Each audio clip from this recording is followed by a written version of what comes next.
করি নাই তো। আসসালামু আলাইকুম ওয়া রাহমাতুল্লাহি ওয়া বারাকাতুহু।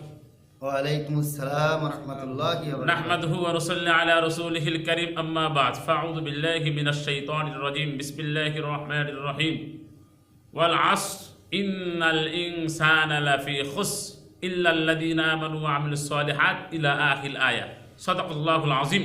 আল্লাহ পাক রব্বুল আলামিন সময়ের কসম খেয়ে বলছেন, সমস্ত মানুষ ক্ষতিগ্রস্ত, তবে 4 প্রকারের লোক ক্ষতিগ্রস্ত না। নাম্বার 1, যিনি ঈমান এনেছেন। নাম্বার 2, যিনি নেক আমল করেছেন। নাম্বার 3, যিনি পরস্পরে মানুষকে সত্যের দিকে আহ্বান করে। নাম্বার 4 হলো যিনারা পরস্পরে মানুষদেরকে সবর দিকে আহ্বান করে। বর্তমান যে মারামারি, কাটাকাটি, দাঙ্গামা, হাঙ্গামা, এখানে বিজয় লাভ করতে হলে প্রথম শর্ত হলো আমল করতে হবে। ঠিক। আল্লাহর নবী, বিশ্ব নবী রহমাতুল আলামিন অল্প কিছু সংখ্যক লোক নিয়ে যুদ্ধ করেছেন, সেই যুদ্ধে তিনি বিজয় লাভ করেছেন। আমাদের বিজয় কেন হয় না, আমরা কেন পরাজয় হই? এর মধ্যে প্রথম শর্ত হলো আমরা আমলের ভিতরে কমতি। আমরা এই করব, সেই করব, বক্তৃতা দেয়, কিন্তু আমরা কেউ আমল করি না। আল্লাহ বলেছে সমস্ত মানুষ ক্ষতিগ্রস্ত, তবে 4 প্রকার লোক ক্ষতিগ্রস্ত না।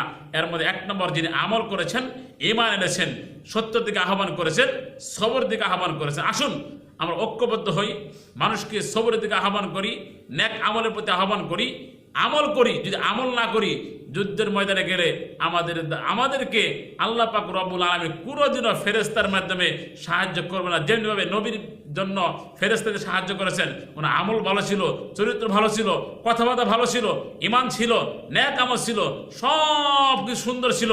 আল্লাহ পাক রব্বুল আলামিন যখন দেখছেন তার বন্ধু বিপদে আছেন, যখন দেখছে তার বন্ধু সমস্যার সম্মুখীন, আল্লাহ পাক রব্বুল আলামিন সাথেই ফেরেশতার মাধ্যমে তার বন্ধুর জন্য সাহায্যের ব্যবস্থা করে দিয়েছেন।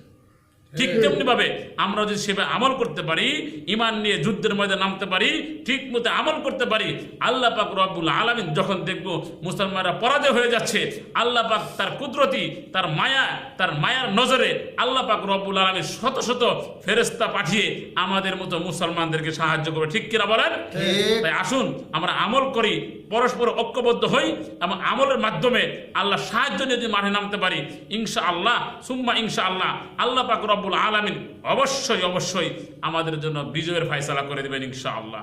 আল্লাহ পাক রব্বুল আলামিন আমাদের সকলকে কথাগুলো বুঝে পরিপূর্ণভাবে আমল করার তৌফিক দান করুন। আসসালামু আলাইকুম ওয়া রাহমাতুল্লাহি ওয়া বারাকাতুহু। ওয়া আলাইকুম আসসালাম ওয়া রাহমাতুল্লাহি ওয়া বারাকাতুহু।